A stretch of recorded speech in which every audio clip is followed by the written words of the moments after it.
Ox Baker looked like something that got loose from a slaughterhouse. I'm gonna get you! I'm gonna get you! A mountain of a man, well over 300 pounds, with a mustache and eyebrows shaped into two black points aimed straight at you.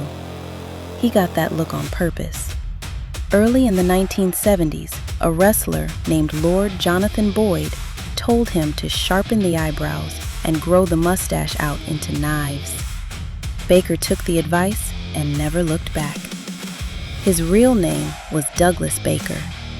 He grew up in Waterloo, Iowa, a gifted high school athlete. Then he quit school, got married young, and had kids to support.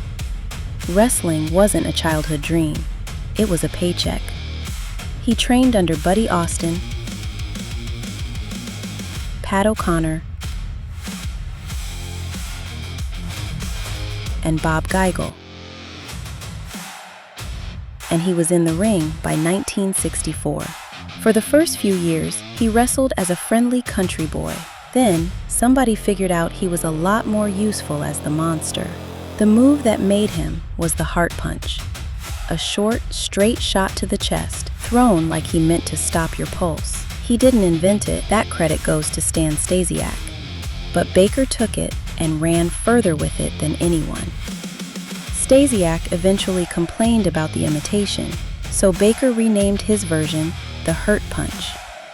Same move, different paperwork. None of what happened next was a wrestling angle. In 1971, a wrestler named Alberto Torres died of heart disease not long after working a tag match against Baker. In August of 1972, Ray Gunkel, a veteran and co-owner of Georgia Championship Wrestling, beat Baker in Savannah, collapsed in the locker room, and died. The autopsy found arteriosclerosis. The story that spread was that the heart punch had caused a hematoma, and the clot had reached Gunkel's heart.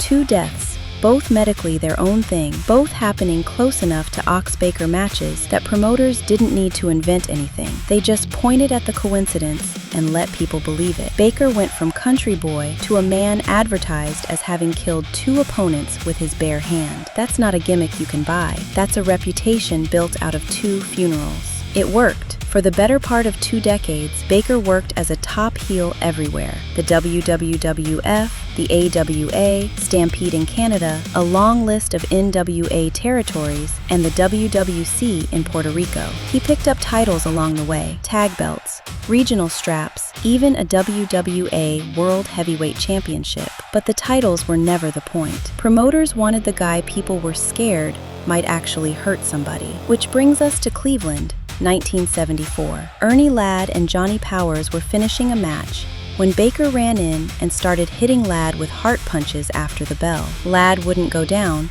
so Baker kept throwing them. About 4,000 fans decided this had stopped being a show. They rushed the ring. Cups and chairs came flying in, and a few people in the crowd reportedly had knives out. Baker and Powers had to fight their way out through the mob, and Baker came out of it with a scar from a chair shot to the head that he carried for the rest of his life. Because I like to hurt people! Now, was Ox Baker tough, or just good at pretending to be? Both, honestly.